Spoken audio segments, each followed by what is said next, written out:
And now for your listening pleasure, here's Polizzi and Rose, covering the week of media, marketing, and digital content news. This Old Marketing.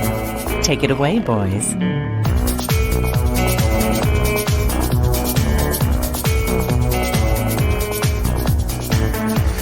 Well, hello, my friends. This is This Old Marketing. And well, as of this episode anyway, we are now proudly brought to you by the Hubspot Podcast Network, the audio destination for business professionals.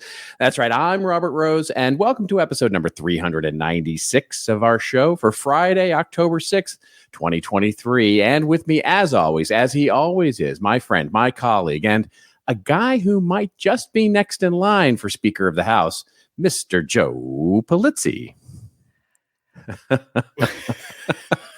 It's funny. That's so funny. See, people listening to this won't know that I just swapped. I was under. Actually, we should keep it that way. I want to have Robert Rose under my picture. You want to take credit yet again for all my wonderful ideas. You want to take that opening sounded so natural. It sounded natural, really, like we've been doing it for at least one time now. The first episode ever.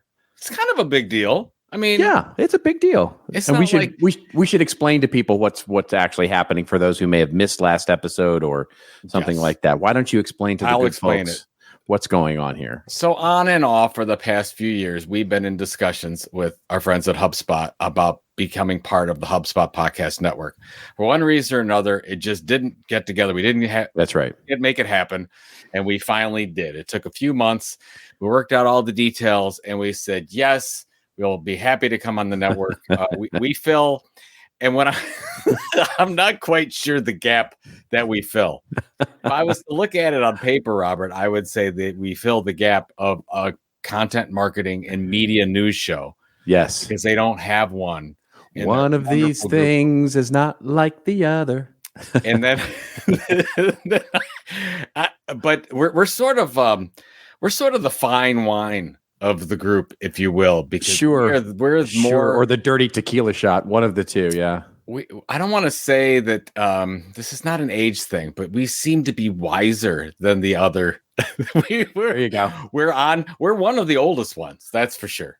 I mean, not people. I would hazard a guess and say we are the oldest of the crew there. That it's a very young, very energetic, very dynamic group of people that we bond with, and I'm, so I'm confused. I mean, literally one of these things. You're confused most of the time, man. Yeah, that's true. I don't really know what you're talking about. I think they wanted to bring the energy level down a bit. I think they wanted adults in the room. That's right. And they said, all right, Joe and Robert, why don't you come bring it down to, just a hum, not a roar. Not a hum. Just a hum. Yeah, that would be it. Right. But basically, just so everybody knows, what happens is There's so many jokes that are right there that are like energizing. You can't go there. Yeah, I know that I can't go there because this is an adult show. That's correct. That's not an adult show. Yeah, that's right. It says it's a safe for work show. I was going to say, I almost said it's a not safe for work show. This is a safe for work show, I think. Outside of the fact that sometimes you throw out an expletive. That's right. Like, oh my God, this is a Christian show. What are you doing? And then I have to go apologize to my mom every time you say something like Christian that. But anyways, dear. Just so you know, so in the middle of this podcast, we put out a couple of ads. Sponsors. Yeah. Sometimes those will be HubSpot ones. Sometimes they'll be HubSpot ones and our ads that we're paying the bills. So it's great. It's wonderful. Yeah. And our goal is to grow this podcast with HubSpot's help and help them grow their whole idea of becoming the dominant media player in business, I think is what they really want to become. Yeah. It's almost like it's a business model, this whole media thing that we're talking about here. Well, and it's interesting that HubSpot didn't think they could dominate the entire business audio field until they got our little podcast. That's right. So now it's going to happen. That's correct. Now it's going to happen because we're that final piece. That is correct. Puzzle. And you're probably like, Joe, please shut up. No. You stop talking. No. It's lovely. It's a lovely thing, and we're super excited about it. And I just couldn't be happier That is just, It's going to be great. It's going to be great. It's going to be great. And we get to keep going with this thing because, yeah, well, that's I would decide to stop. Oh my gosh. I know you're always worried about that. I am always worried about that. That's why you're so nice to me, because you really love this. I love this podcast too, but I think you love it more. And the first time when I left it, you were upset. It was like The Notebook, but for podcasts. It really was. I was Ryan Gosling in the rain, holding your face. Oh my God. Yeah. I don't know where that came from. Anyways, somebody will Photoshop that.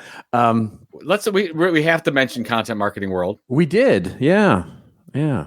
We did. No, we have to mention it. No, I know. We did.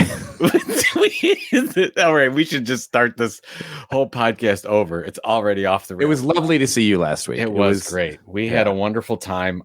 It was so well run, and it was, of course, I've been very public about my feelings.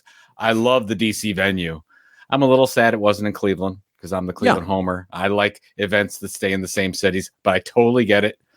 As Content Marketing World continues to expand and really come back from, the COVID downward spiral that all events got into, and now you could really tell a lot of new people at the event, a lot of people from the East Coast. Yes, it was especially, and Europe, and it made it so much easier for the Europeans to come over and visit because it's just a straight flight. Is that a good thing? I'm just. We have so many European friends. That's right. You can send me nasty grams. Yeah, but it was good. It was. Yeah, I was really pleased with everything. Including the venue. The venue was lovely. A little big, I would say. My only, I guess, not a critique necessarily, but just sort of a comment, I guess, was it was, it's big, and we need a big place. But the Washington Convention Center is quite large. And so it was a little bit of a hike for hope every time you needed to go to another session or down to the keynote stage. And, and I was running back and forth between there quite a bit. So it was a little bit of a hike, but other than that, I thought the venue was fantastic. And the lovely thing about it was the ability to have lots and lots of elbow room, right? You had lots of elbow room with, the places where you could go for lunch and the places you could actually have meeting rooms. And, so as an inside baseball person, normally the lack of like an office space or a lack to have a meeting space and all those kinds of things was tough because we used every inch of that Cleveland Convention Center. And this, we had, tons of office space. I had my own little room for a while. And so that was really nice too.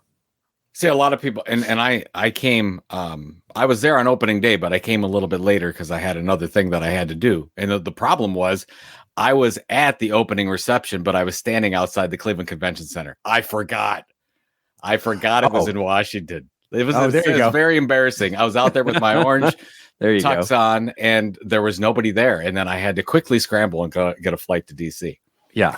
So there you go. And I saw you go. So it was it all worked. And the portrait gallery was lovely. The party at the portrait gallery was, that was just, the portrait gallery is just such an amazing place. It's a great location. It's hard to describe how wonderful it was going to see the portraits, and then the outside venue in the middle where everybody was, and there was quite a dance party that broke out. There was quite the dance party. I was already gone by then because I was, I'm old and I like my sleep. That's right. But you were there. You were leading the line dance. I was not. I was not. I think you and Nazarbina were doing some dancing. Nas was sort of leading the way there with his sort of. Have you ever seen the video? He's so good at dancing. Yeah, he's great. Well, here's the thing: that when Nas dances, it's 0 to 100. Like he's just talking. Right, exactly. There's no chill. You're talking about, okay, we're talking about content creation and structural content and all that. And then he just breaks out. That's right. Doing some moves, and I'm like, wow, I did not expect this. It was quite entertaining. So hi, Nas. How you doing? Yeah. But yeah, it was great. and wonderful. And then I don't know the exact dates for next year, but it's in October. It is. It's a little later. Yeah, it's a little later, and it's in San Diego. And so, yeah, I mean, there may or may not be Ron Burgundy references throughout that whole thing. And we already know your opening is going to be Ron Burgundy. It may be something. I don't even have. There's no guessing involved. Yeah. That's exactly what it's going to be. San Diego. You came out this year as the president, did you not? I did. Well, I attempted such a thing. I'm not sure it really read. I mean, I was looking at the photos, going, I just sort of look like a dude in aviators. I didn't really pull off the whole Joe Biden thing. But I did have the baseball cap on, and I had the sunglasses, and so here's the one thing. It was an excuse to buy a new suit, and I got lots of compliments on my suit. So I was super. I actually have a suit that is bespoke. It is. It was. I actually spent real money on a new suit. There's nothing like spending money on a suit. It really isn't. Seriously. I mean, it was a treat yourself, right? So it was definitely to go out and get money for it. It makes me want to wear the suit. It really does, which is weird because I so rarely wear a suit, but that suit made me want to wear a suit because it's comfortable and it's nice and it fits. It actually fits, which is a big challenge for me. Well, I not at the event. I was wearing my custom jacket that my wife gave me as a gift, and it's got the orange thread on it, and it's just absolutely beautiful. But people don't know this. On the inside, instead of sometimes saying your name, like it should say Robert Rose or Joe Polizzi, sure. It says property of Pam Polizzi. I don't know what Does it really? Does it really? You'll have to find out. You'll have to find out. So that is a fun fact. I mean, it's worth it. It's worth it because the jacket is amazing, and I will absolutely be the property of Pam Polizzi. All right, should we do a show? I mean, we're back. We're back in action. We're back. We're sort of on time. It's sort of on time. Yeah. If we got a new sponsor, it's just right back into the swing of things. Yeah, the only thing, we're not talking football. No, we got to mention it. Congratulations to your Cowboys. Thank defense you. Dominant win. Legit. Yeah, dominant win. And I was at the Ravens Browns game. Dude, I don't even know what to say. I'm just, I mean, it's like one week your quarterback looks okay, and then the other week your quarterback looks like Deshaun couldn't play. So. I didn't even see the game. Oh. No, it wasn't Deshaun. Deshaun wasn't. Out. No, it was a rookie, as our rookie DTR rookie quarterback from UCLA. Why is Deshaun out? I don't know. Just 8 responses to that I was gonna have. Yeah, his shoulder hurt. Okay, and he couldn't find anyone could play for him. Okay, yeah, all right. So, anyways, it was unfortunate because it would have been a totally different game. Our quarterback was completely overmatched. I think we had 100 total yards in the entire game. It was embarrassing. It really was. And I get it. Rookie quarterback. You have a rookie running back. You have, we didn't move the ball. We put the defense in horrible position. They were great in the first half, but they just kept giving them field position, and there's nothing they could do. So whatever. All right. Yes, let's talk about. Let's keep moving on. Yeah, let's move on then, because that's just no fun for anybody to talk about the Browns. All right, we have a wonderful show, and it'll start off. We'll talk a little bit about Linda Yaccarino. For those of you who are new to the show, that's how we say Linda's name. She spoke at the Code Conference on Twitter and the current status of Twitter, and it did not go that well. We'll talk about her interview and what went down at the Code Conference and the kind of status of Twitter right now and her place in it. Then we'll talk about Google. And Google has been making a couple of news items this week. One is they're going to shut down the podcast network. So we'll talk about that. But they're also launching new subscriber analytics as part of YouTube. So it seems to be a concerted move to move everybody to YouTube.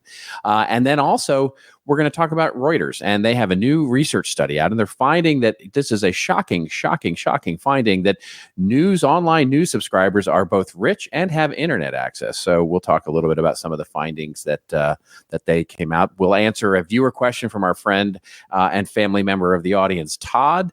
He's got a question about B2B communities. Then we'll get into Rants and Raves, of course, where Joe will comment a little bit on what's going on with the student loan process. And as we were gone at Content Marketing World, the writers and producers came to an agreement, and I will walk through something that I am amazed that I could not find online, which was just a very simple breakdown of what they got versus what they asked for. Every article I saw on this is almost a little mini rant of itself, but every article I found was like, it was amazing. The writers got everything they wanted. It was amazing. And it's just not that. That's just not true. But they got a lot. And so we'll talk. I want to break it down a little bit and talk a little bit about, and pat myself a little bit on the back about my prediction there. So here we go. It a lot. Hey, before we start, did you see the Mr. Beast tweet by chance? This is like breaking news. Did you see this? I heard about it. I did not actually see the direct tweet, but I had a little birdie that told me, perhaps in the green room before we started the show, about it. So there was some back and forth on a tweet about how much Mr. Beast spent, or Mr. Beast's budget for next year. Yeah, Jimmy Donaldson.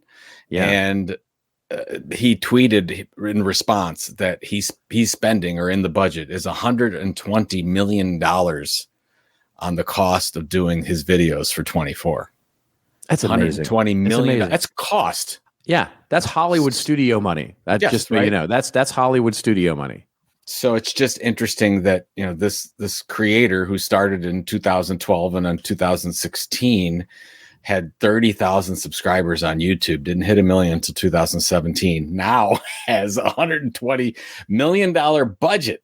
Yeah. So I can. Which means, by the way, it means, by the way, he expects against that cost probably somewhere to double that, right? At least. Well, that would be 50%. Yeah. I mean, there's other costs in there too. So I'm under the assumption that if you're just working like a traditional media company, he's looking at north of $300 million of revenue. In revenue, minimum.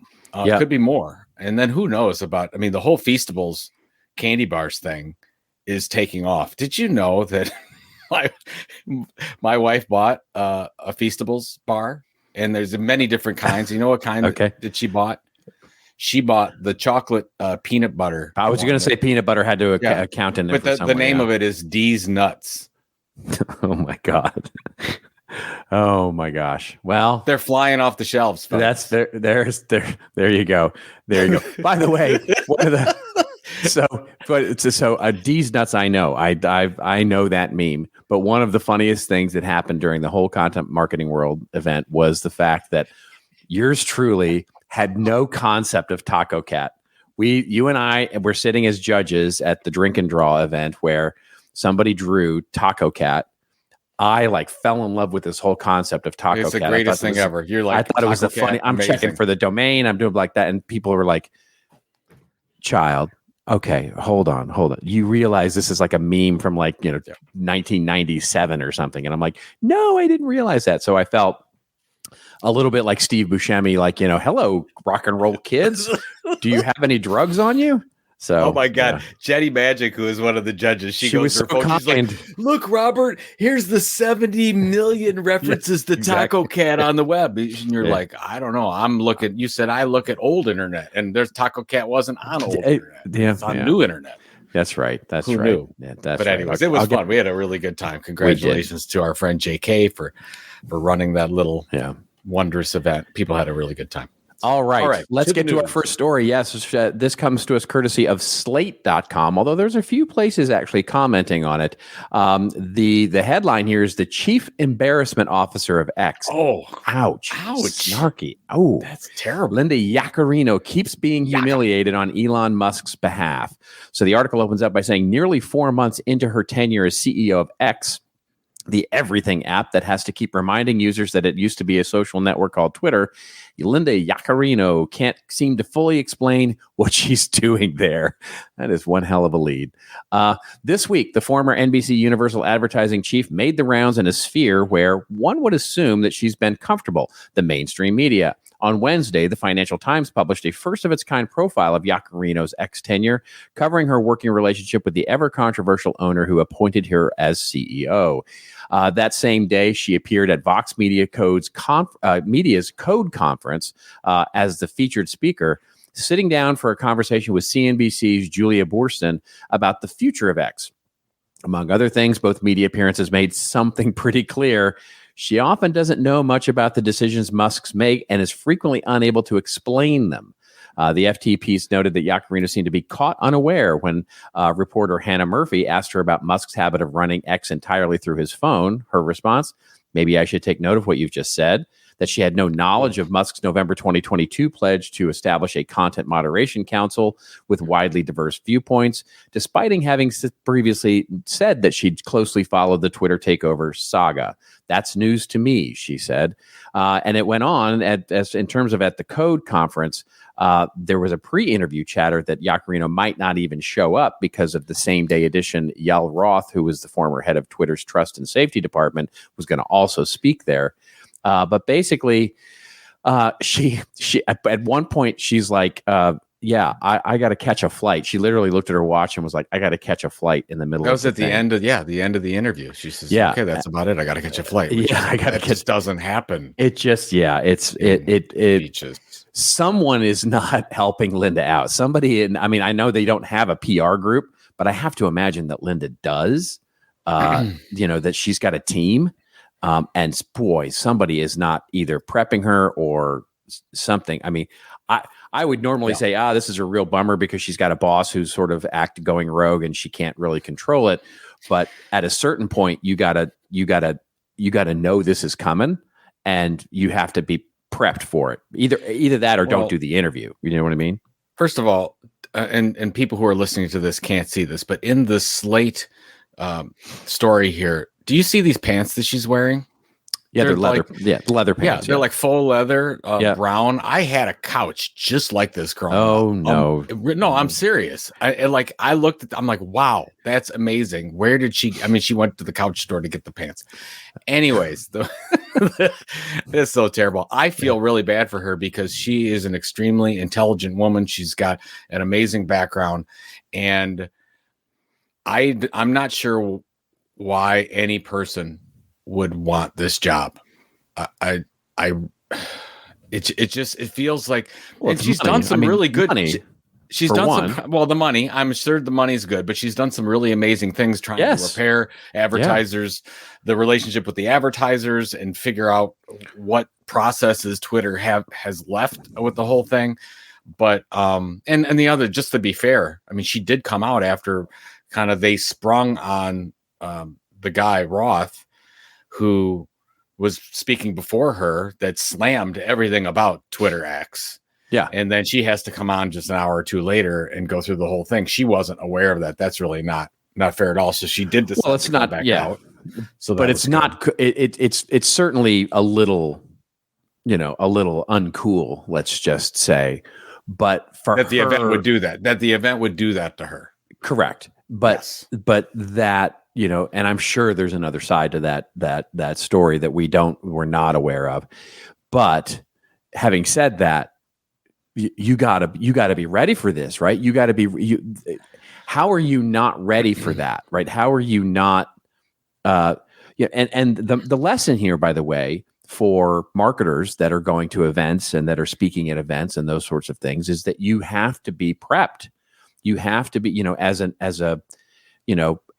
look, we had at Content Marketing World, there were speakers who went and spoke, and at companies where they are the leader of, basically companies that have laid off people, that have had big layoffs, and they're talking about, how amazing their marketing is and how amazing things are going, blah, blah, blah. I know because I spoke with these people. They were prepped for questions about that, right?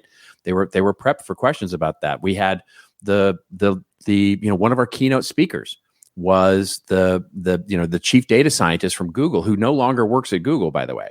And so and literally left between the time that she was signed as a keynote speaker and spoke on stage. Mm-hmm. So we were prepped. We didn't introduce her as such, and she was prepped for those questions should they come up. And so you have to be. This speaks more to her, either. It comes back to, what are you trying to do? Like, what are you trying to do at this event, right? Is she trying to rehabilitate the brand? Is she trying to further her own? Is she trying to basically show that business as usual at Twitter? What's the objective? What's the objective of this content appearance? Because that's ultimately what is at play here, and get prepped for it.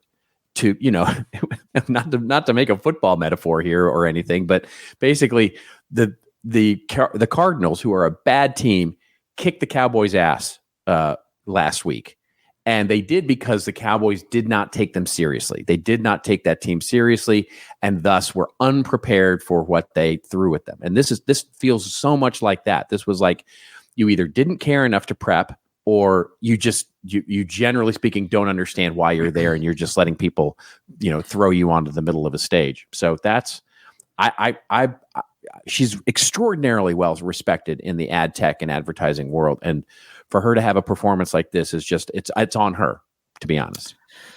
No, I agree. I don't know. It would have been better if she would have had prepared remarks, like she did a speech.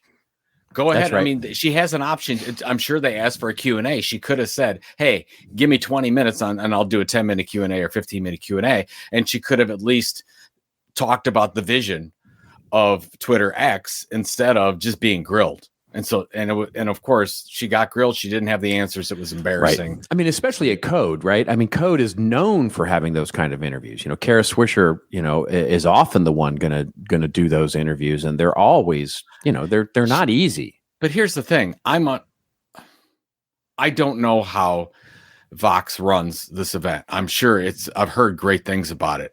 Yeah, but she would have received these questions in advance from any other conference. So I'm under the assumption that she received the questions in advance. I'm going to assume that she was told the topics that they would be asking about. So she knew, she had an idea. Yeah, she went into it with these and having these answers.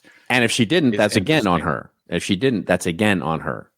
If she didn't know the topics or was surprised by the tenor of the questions, right? How long does she stay?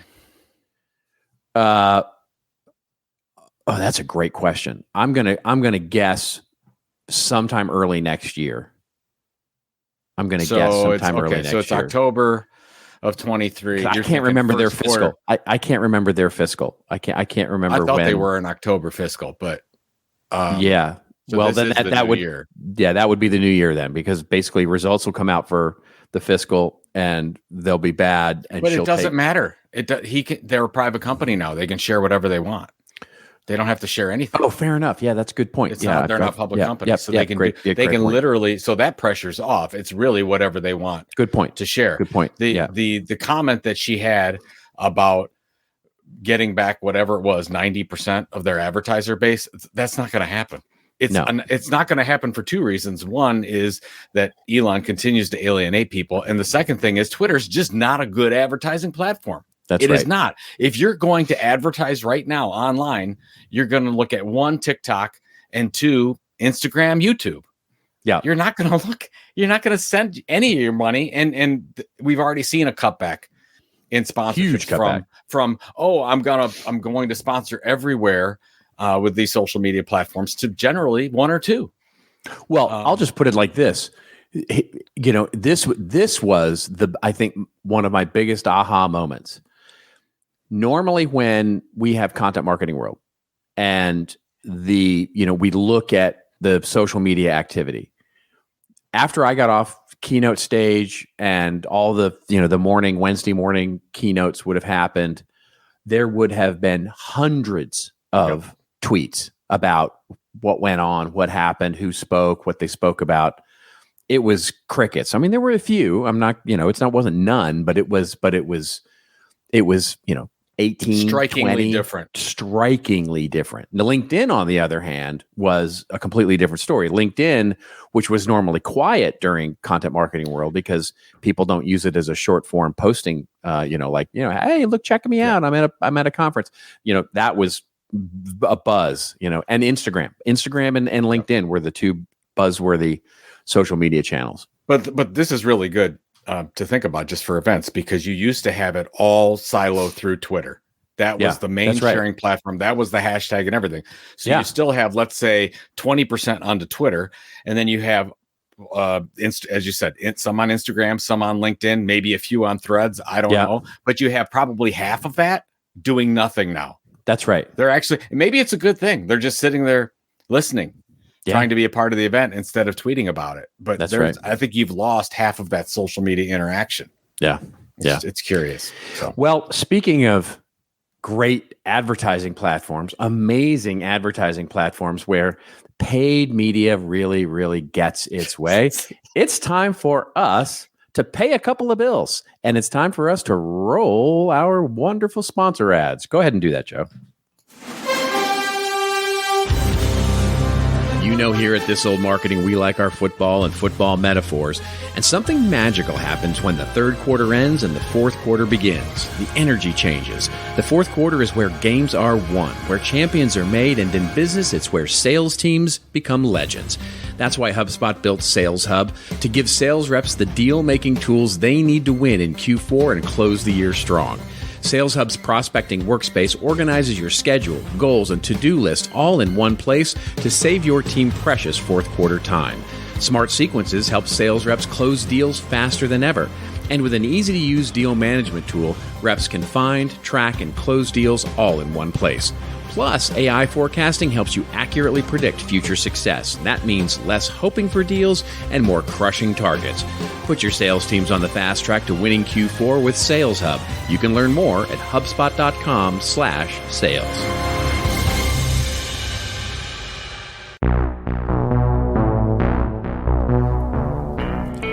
Well, hello there. I'm Robert Rose, one half of the two marketing chuckleheads that make up This Old Marketing.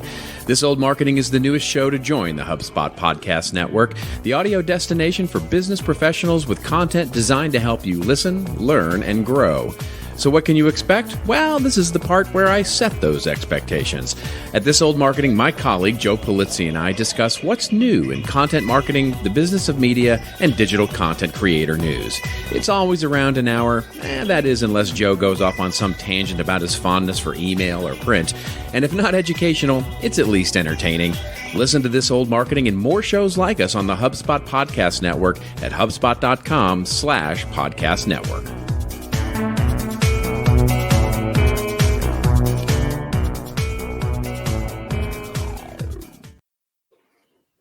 All right.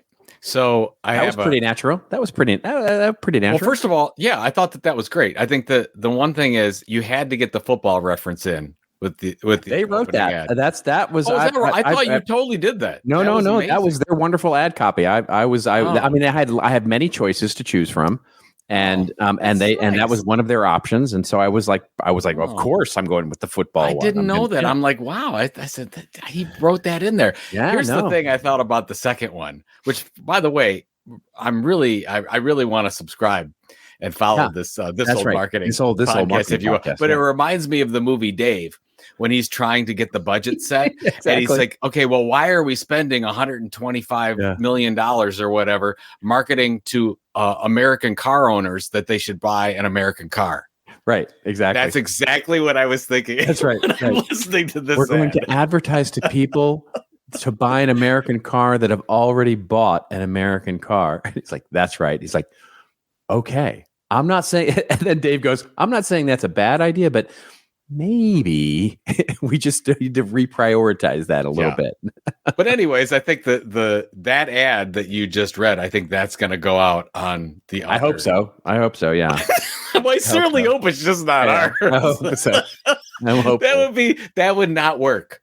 Yeah. That would I mean, I don't know if we convinced anybody to stay with us. It's like, oh, well, shoot, I was listening already, but now that they're marketing what I'm listening to, I'm going to listen even longer. All right. What's next? All right. What is next? We are on to our next story here, and it is about Google here. We've got a couple of stories to pair together here. One is going to come to us courtesy of TechCrunch. And maybe this should be shocking to absolutely no one, but Google Podcasts are going to shut down in 2024 with listeners to the podcast migrated over to YouTube Music. The article opens up by saying Google announced this morning that it will be shutting down its Google Podcast app later in 2024 as part of its broader transition to move its streaming listeners over to YouTube Music. The company earlier this year announced YouTube Music would begin supporting podcasts in the US, which will expand globally by year end. And more recently said it was adding the ability for podcasters to upload their RSS feeds to YouTube also by year end. Today, Google says it plans on further increasing its investment in the podcast experience on YouTube Music and making it more of a destination for podcast fans, with features focused on discovery, community, and switching between audio podcasts and video podcasts. So obviously, we will be paying very close attention to that. We'll pair it with another story here in just a second, but I want to get your take on this on the Google, moving podcasts over to YouTube. I mean, this is like, we expected this, right? I mean, everybody's doing this now. Google Podcasts have never taken off. Right. And without working very hard on it, to be honest, YouTube's have. People from all over the world, all different age brackets, firmographics, whatever the case is, they listen to YouTube for music and podcasts. It's already there. Yeah. And if you're looking at where the battle for podcast and music listening is, I think it's between YouTube and Spotify. I mean, it's those two players, and it's almost as if Apple has conceded and said, whatever, listen to whatever player you want to. You just make sure you buy our Apple Music package, or now it's Apple One, where I don't know. I mean, I don't know. Where do you listen to your podcasts at? I listen on Spotify. Okay. Yeah, Spotify is my chosen platform for all podcasts. And then secondarily, there are a couple of podcasts that I listen to that are only on Apple. And the reason they're only on Apple, the reason they're only on Apple is because of the whole Joe Rogan thing. So they went off of Spotify for a while and then have stayed off of it. And so, I'm still for a couple of podcasts, I'm still listening on Apple, but primarily, almost exclusively Spotify. Yeah. How about you? I use Overcast. Yeah. Okay. Well, Overcast was great. I like Overcast, but I use Spotify for so many other things. Like Spotify is my music player too. Like I don't use Apple Music. I use Spotify for my music, my playlists, and all that stuff. But it's interesting. I mean, having younger children and just seeing that their behavior. I mean, for anything audio, it's YouTube. And it's funny. A couple of years ago, I thought it was odd. I mean, when my youngest came to me and said, like, you're not doing anything on YouTube with the podcast. Like, what's wrong with you? And I'm like, I don't know. What is wrong with me? I should probably do that. I didn't think about it. Then you look at the stats and you're like, wow. So anyways, this move by Google makes a lot of sense. And, again, you feel bad for those people that really focused on Google Podcasts. Most people don't. Most podcasters, they basically send it out to every possible channel like we do. It's like, okay, well, we'll send it out to YouTube. We'll send it to Apple. We'll send it to Google. We'll send it to Spotify. It's all good. So basically for us is we're not sending to Google Podcasts anymore. No big deal. And then they can focus attention on YouTube. I think it's great for them. Yeah, I think it's really good. And it goes in line with the other story that we're pairing with this other story, which is that YouTube has now launched new subscriber analytics to content creators that are on the platform. The article coming from socialmediatoday.com. And basically the article opens up by saying YouTube has announced some new analytics updates, including insight into why subscribers cancel their channel subscription, which could assist in future planning. In addition to this, YouTube's also providing more specific insight into how new and returning viewers engage with your content in isolation, another helpful driver for content planning. First off, on the new and returning visitors, YouTube has added new element in Studio Analytics, which provides separate measures for each viewer cohort, which helps you understand what new viewers are watching, that's really interesting to me. And then secondly, you've got a new and returning viewers tab, which will provide creators with a dedicated space to analyze the performance of their content based on audience segments. So basically you can see, you put up that really bad video and it causes everybody to head for the doors, or you put up that new piece of content and it has people, coming in. So you get a really nice, I think this is great in terms of giving insight into YouTube creators. And this, I think in combination with the podcasting thing, it's clear that they're moving all of their audio, video. Google is moving pretty much everything into YouTube, right? Underneath the YouTube umbrella, and really focusing on content creators, and this is obviously a reaction to TikTok and everything else that's going on, and as well as Spotify and music and audio. But anything, I mean, I've taken a look at it on my own channel, which is so small that it doesn't really matter. But there's some great data. I mean, any of this kind of data is great. I mean, we just hooked up to Chartable for our podcast, and I'm really interested to get more data from that. But the fact is that I think that YouTube fears TikTok more than any other organization. So does everybody, I suspect. I understand that, but YouTube has been the dominant player in video for the last 15 years. Yeah. And now somebody has Instagram came along. There's lots of different things that came along, and you're like, and YouTube's like, ho hum, we're fine. Don't worry about us. And they could do whatever they want with creators because it was the place to be. And then you had Twitch come out for a while, and Amazon totally screwed that one up. And now it's like, okay, now you got Kick, and I don't know where that's going. That's the little, as the kids would say, that's a little sus, depending on the kind of content going on. But if you're looking at, who's going to be the dominant player in video content for the next 10 years, you'd have to put all your money on TikTok. I think that's, I'm not sure I'd do that. I'm not sure I'd count Google out of this just yet. You mean YouTube as Google? Yeah, YouTube? Yeah, YouTube. Yeah, for sure. I'm not counting them out. I mean, I'm just saying, like, to me, even though Instagram has more and more video, when I think about video and social, I think about two players. I think about TikTok and YouTube, and the also ran is Instagram. Yeah, well, and Facebook Reels, right? I mean, you're talking about Reels, basically. Instagram Reels, yeah, which is surprisingly good. Reels and getting better, but still, I agree with you. It's not a challenge for TikTok. But I think that's the average user on TikTok right now watches for an hour and a half a day. I know, it's amazing. It's 90 minutes. It's crazy, and a half a day. Yeah, I can watch a whole Adam Sandler movie for that time period. Yeah. And I don't know which is more valuable, watching TikTok for an hour and a half or an Adam Sandler movie. Gilmore. Yeah. Well, the funny thing is that I don't know about you, but my feed right now, I mean, when I look at TikTok, my feed is almost exclusively scenes from movies. I mean, I think it's just because that's what I tend to watch.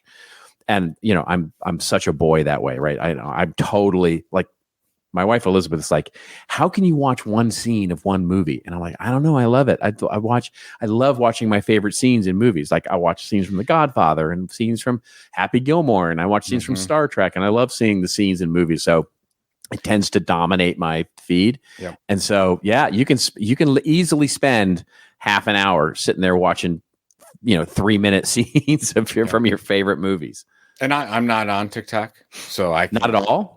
Like you never use it? No, never used it. Not one time. Are you the only time I've ever looked at TikTok is when somebody sends me a link. Okay. And I will view that link, and then I've never scrolled through or anything like that. So, whatever.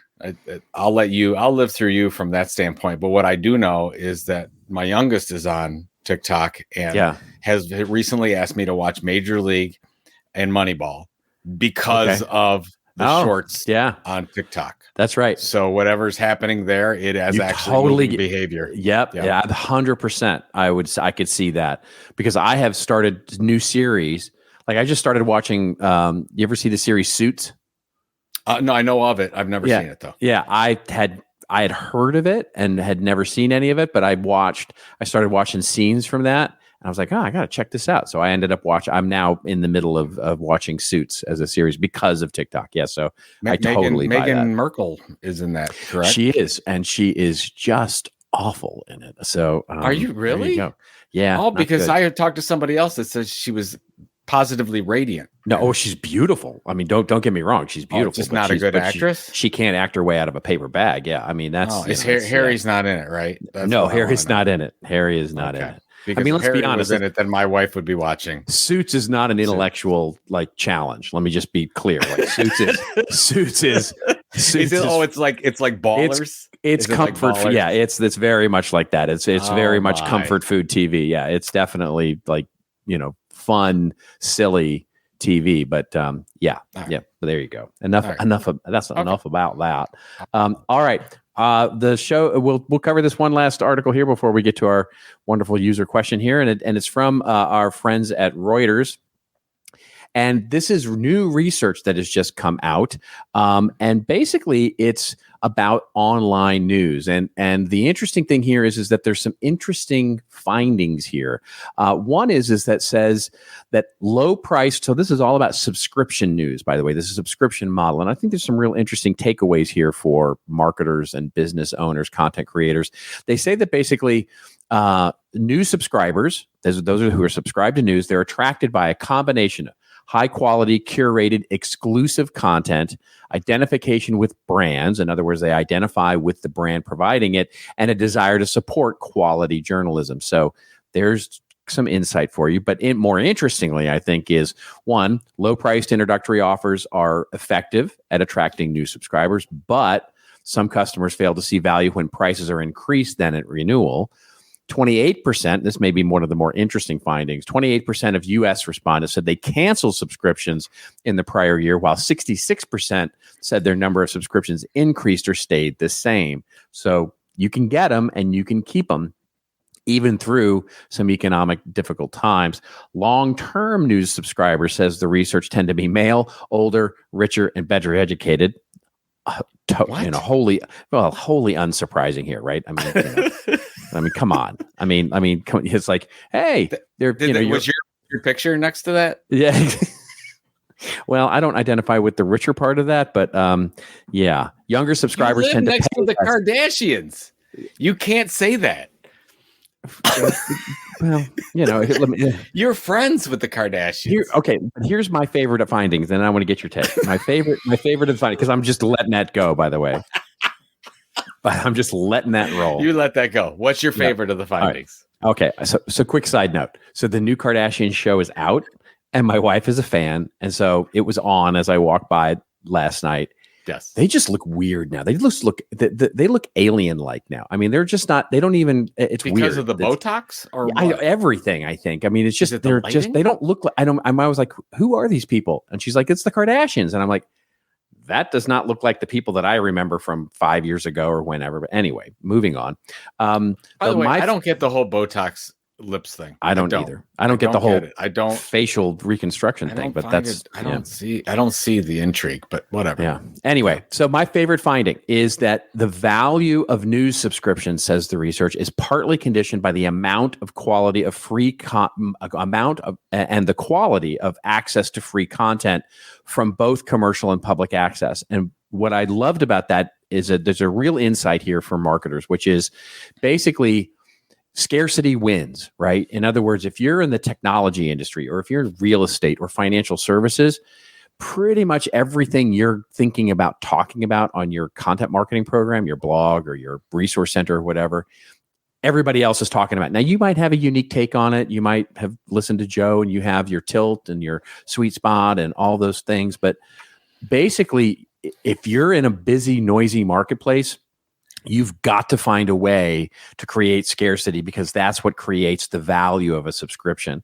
And the access, more access to it means, so if you're in a busy, you got to make more content available for free and really create scarcity with that, what you're asking a subscription for, because otherwise you're just not going to keep those people. What do you think?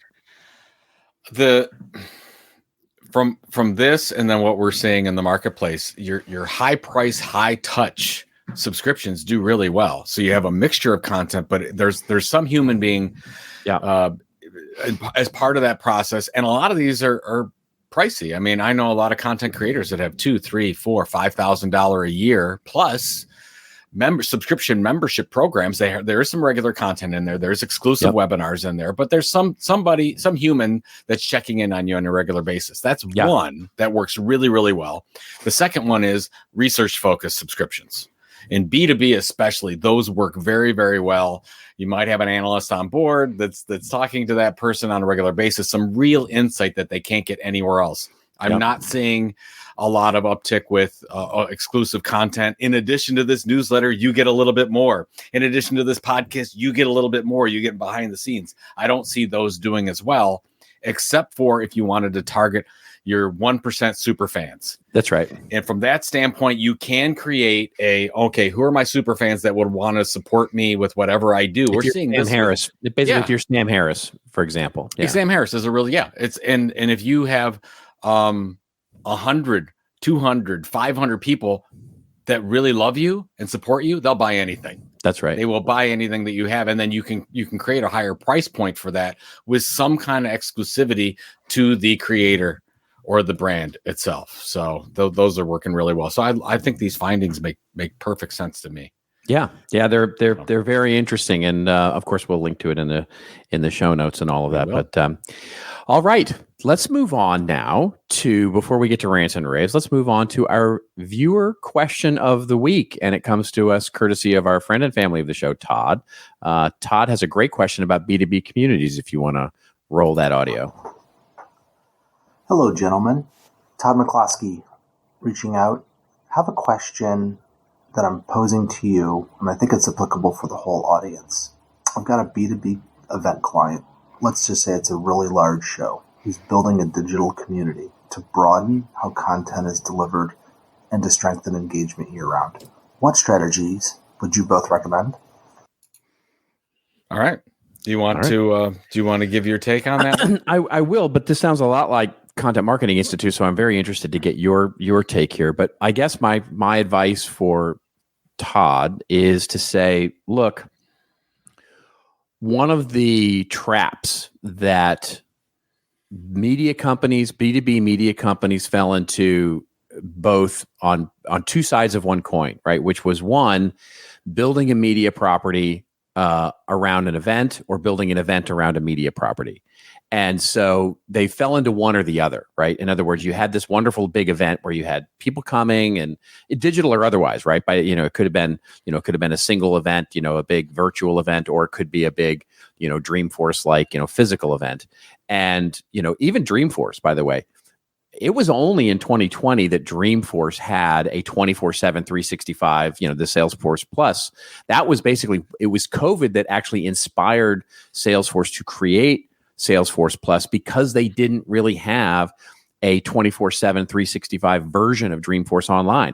Yeah, you could get some of the content that was repurposed, but they didn't have a strategy around creating a media property around that event until 2021, 2022, when they launched the event. So many companies have all these wonderful events that build community, but can't keep those attendees engaged year round without a media property.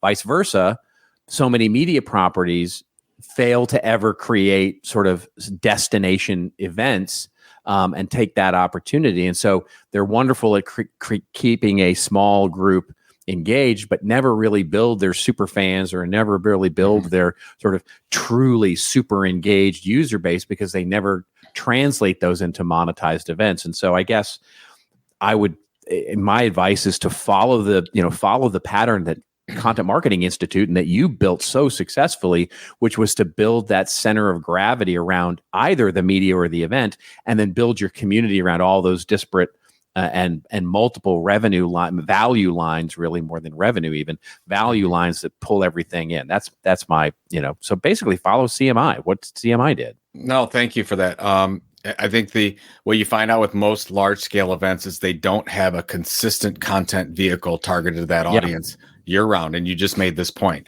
So focus on that. And that doesn't mean boil the ocean, Todd. That means focus on one thing. What's the thing that makes the most sense, that we have the most talent, that we have the most content around? Is that a podcast? Could it be a newsletter? Is it a webinar series? Is it a research program that we're delivering, and we can touch that audience member on a regular basis? Don't even get to community yet.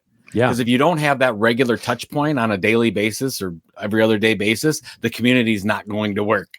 So focus on that first. And I would spend the next 9 to 12 months just working on that. You'll see an uptick in the event, and you don't have to say, oh my God, we need our attendees communicating with each other on a regular basis. No, you don't. You can still have a really good event.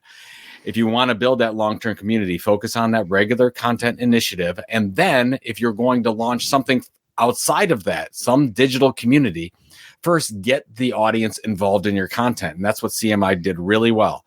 From the beginning, they were always involved in, hey, can you do a guest blog post? We'd love you on these webinars. We did that right from the get-go and got them feeling really a part of it, so that when they went to the event, they felt like they were part of the show because they were helping to put this thing on. Exactly. Help them be moderators at the event. So if you have super fans that are part of your group that are going to these events every year, ask that person back, hey, would you like to do more? They'll all say yes.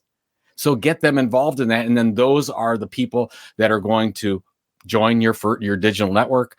They're going to talk about you positively. They're going to get more people involved, whatever that community is. And the last thing I'll say, Robert, is if you're going to build a community, like a circle community or something that's online, like a Slack community, whatever it is, wherever it is, doesn't matter. Start very small with those people that already love you, that you can work out the bugs on. Don't invite everybody right off the bat. Get 30, 50, no more than 100. Work out those bugs. Figure out what the purpose of this community is, because if you don't have a purpose to the community and why they should be there every day, they will leave, and it'll not work out and it'll hurt your event. And the only thing I'll add to that, because I think that's the perfect sort of bow to tie on that, which is really ask yourself if you're building a community or an audience. And neither is the wrong choice, by the way. But be really super clear about whether your client or your business here is building a community, which means just exactly as Joe said, co-created basically events and co-creation where people are participating and talking with one another and really, engaging with one another. Or are you building an audience really, and you're just calling it a community? Yep. Because there are values to both, but just you're super clear about it.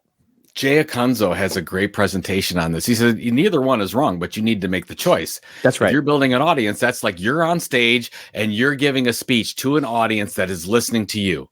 There's nothing wrong with that. That has worked for a long time. If you're building a community, you're not on the stage. You're in a circle and you're all together talking. It's a much more difficult model, in my opinion. Yeah. So you have to make sure you spend the resources for it. Yeah. Yeah. But it can be more powerful, right? Because yes, sure it is. But you have to give more. So if you're like, hey, I want a traditional media model, I don't want to invest more time, then just do the event thing and add in the content kicker. And you can be done with that and you can be just fine. Exactly. So exactly. Good stuff. That's good stuff. Thank you for that question, Todd. And for all of you, by the way, you can leave us a voicemail at thisoldmarketing.com. You can ask questions. You can. The microphone's in the lower right-hand corner when you go to this old marketing. We've had a lot of confusion about that.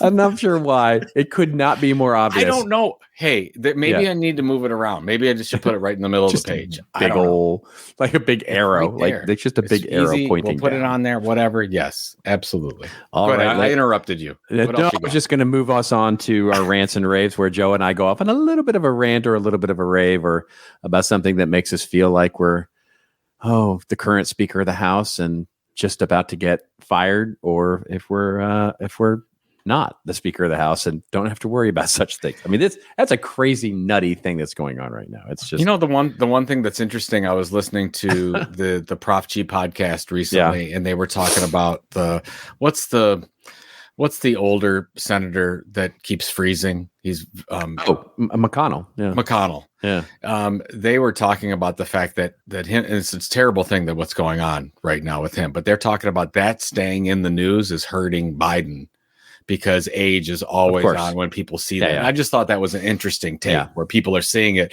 happen in front of them, saying, "Oh, okay, well, there's a challenge in governing there when you're not healthy." So interesting. Yeah. All right. You want to go first, or shall I go first? Yeah, I'll go first. Yours is more on point. Okay.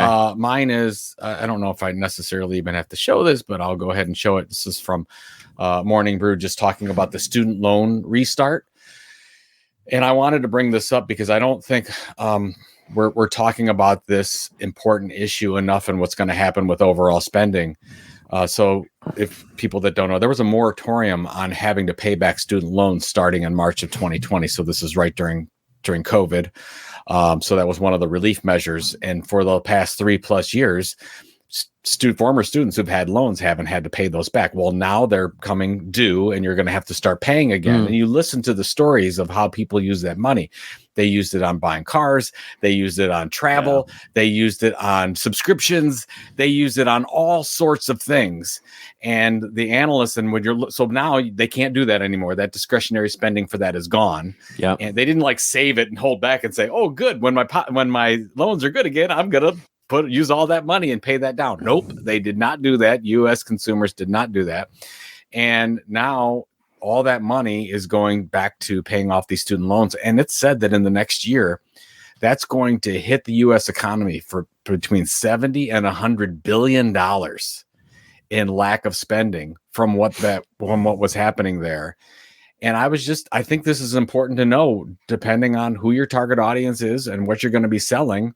And also, if you're just looking at the stock market or the general U.S. economy, I think this is going to play out for the next 12 months. I think it's a really, really big deal that we're not talking enough about. When you just say it's almost like, okay, you had the Trump relief that was out there, then that went away. That was a little bit of a shock. You had interest rates going so low, and then those rose higher, and then that was a shock, and then you've got this other shock, and it's interesting to see this happen. And I just think depending on what you sell as a content creator or a marketer, this could impact your business. Sure. And we need to be aware of it.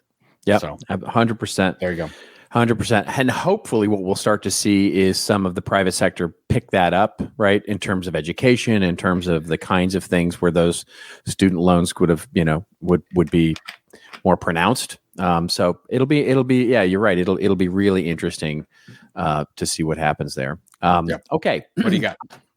Well, the WGA settled their business and got a deal with the AMPTM, and so the producers and the writers they came to an agreement, and while we were away, and basically it's there's a lot of coverage that as I was saying at the top of the show everybody got what they wanted, except the producers didn't get what they wanted, and that basically the writers won, and I think they did. I mean, I went in and I've actually looked at the results, and it's surprised. First of all, it just surprises me that no one really wrote about this. Like nobody went check by check by check.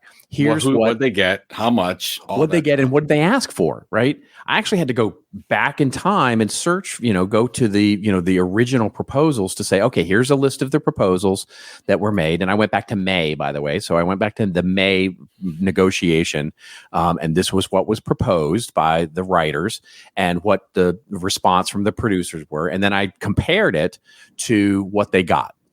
And so here's just a couple of insights that I think are really interesting that may help sort of outline, like if you're wondering, right? If you're wondering what the writers got and did they win the negotiation or not, I think they kind of did. They certainly got a lot of what they wanted, with a lot of compromise, right? So, for example, the one of the biggest headlines is they got a raise. And so they were asking for 16%, basically 5, 6, and 5. In other words, over 3 years, 5, 6, and 5, 5%, then 6%, then 5%. Yeah. Well, no, they got 5, 4, and 3, right? So they got, whatever that is, 12% instead of 16%. So good, okay. Right? Yeah. Yeah. So they asked for 150% increase of foreign streaming royalties.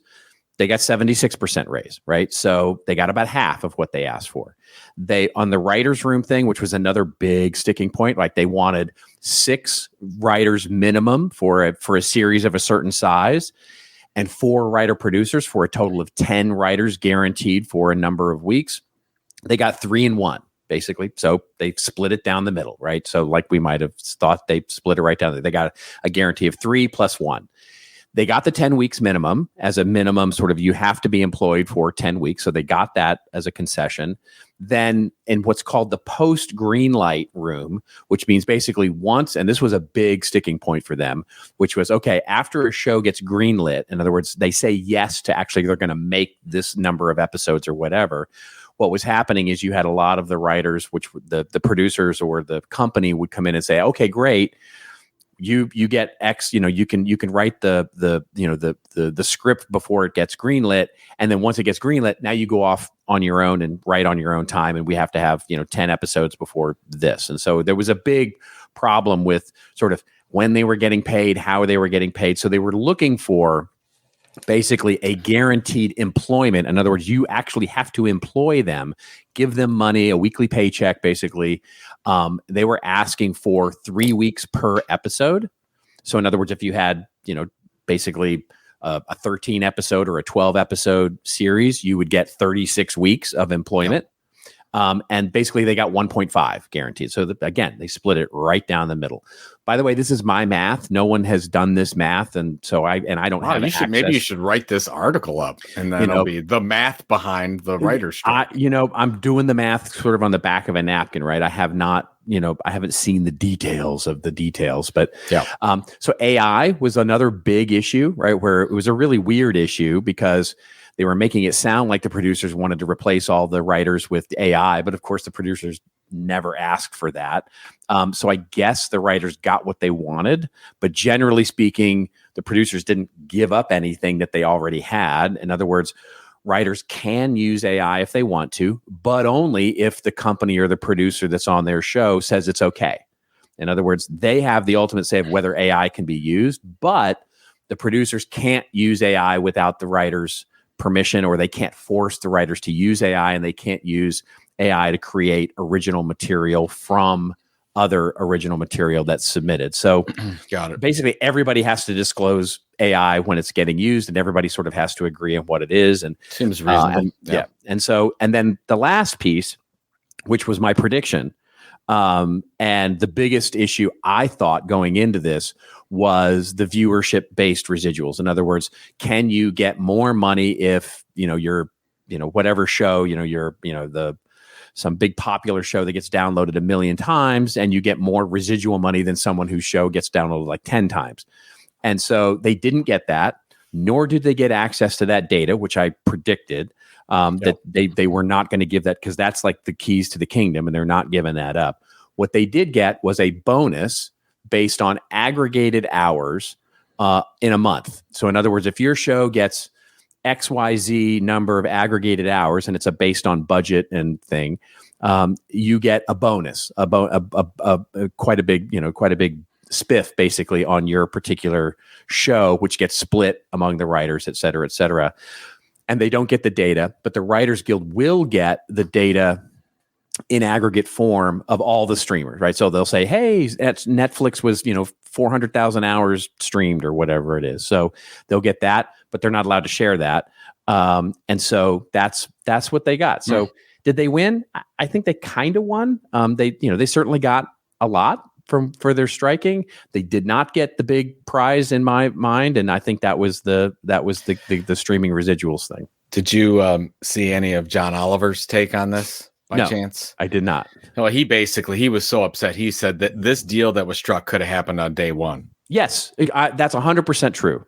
On needlessly 6 months of people going without 100%. I agree with that. I agree with 100%. I don't know what something was sticking, and I don't know what it was.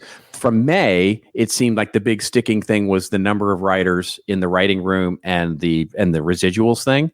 So, I don't know if that was always the sticking thing, but I 100% agree with that this should have taken a few hours to negotiate.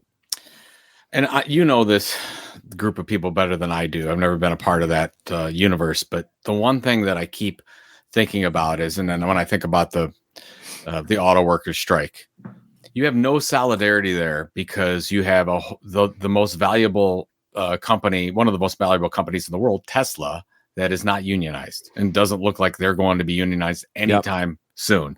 So they're being able to play by different rules than the GMs and the Fords and the Chryslers and those people. It's a very tough environment. I don't know how long that can last. And I see the same thing for this. This is a very small portion of the content creators in the universe. You have way more content creators creating all sorts of content out there. They don't have to play by any of these rules at all.